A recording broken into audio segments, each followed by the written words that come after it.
1831 में एक प्रसिद्ध आविष्कारक ने इटली के नेपल्स की झुग्गियों की यात्रा की। उसने वहां के लोगों को खाते हुए देखा और अपनी डायरी में लिखा कि यह सबसे घृणित चीज थी जो उसने कभी देखी थी। उसे अंदाजा नहीं था कि यही घृणित व्यंजन एक दिन पिज़्ज़ा के नाम से जाना जाएगा, लेकिन तब यह बेघरों के लिए जीवित रहने का एक साधन मात्र था। वे चपटे आटे का एक टुकड़ा लेते थे, उस पर सूअर की चर्बी की मोटी परत लगाते थे और गरीबी की गंध छिपाने के लिए उसे कच्चे लहसुन में दबा देते थे। लेकिन सबसे खतरनाक हिस्सा टमाटर था, या जिसे वे उस समय भेड़िया आड़ू कहते थे। डॉक्टरों ने चेतावनी दी थी कि यह चमकीला लाल फल सचमुच जहरीला था। उनका मानना था कि इसका एसिड आपके पेट की परत को खा जाएगा। 50 साल बाद राजा उम्बर्टो प्रथम और रानी मार्गरीटा नेपल्स पहुंचे। उनका साम्राज्य क्रांति की कगार पर था और उन्हें यह साबित करने का रास्ता चाहिए था कि वे जनता के बीच से ही है। राफेल एस्पोसिटो नाम के एक स्थानीय बेकर ने राजशाही को बचाने का अपना मौका देखा। उसने एक राजनीतिक झंडे की तरह दिखने वाला पिज़्ज़ा बनाया। उसने उस झरीले फल के लाल रंग का इस्तेमाल किया, भैंस के दूध के पनीर का सफेद और तुलसी का एक हरा पत्ता। पिज़्ज़ा मार्गरीटा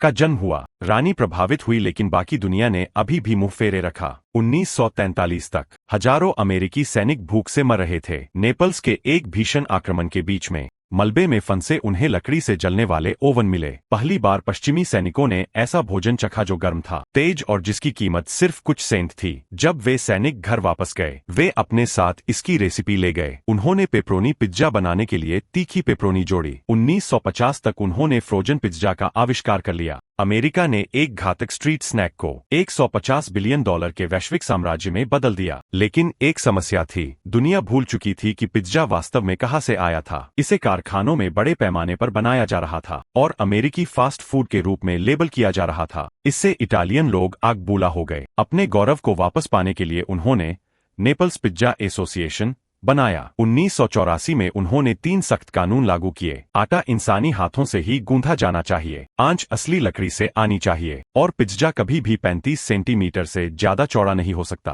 अंतिम जीत 2017 में मिली। यूनेस्को ने आधिकारिक तौर पर पिज़्ज़ाइलो की कला को विश्व सांस्कृतिक विरासत की सूची में शामिल किया। इसे महान पिरामिडों के साथ संरक्षित किया। आज यह इटालियन गर्व का सर्वोच्च प्रतीक है, लेकिन यह सोचने पर मजबूर करता है कि क्या दुनिया पिज़्ज़ा के बारे में जान पाती अगर अमेरिकी सेना में एक राजनीतिक पैंतरेबाजी न हुई होती। अपने विचार अभी कमेंट करें।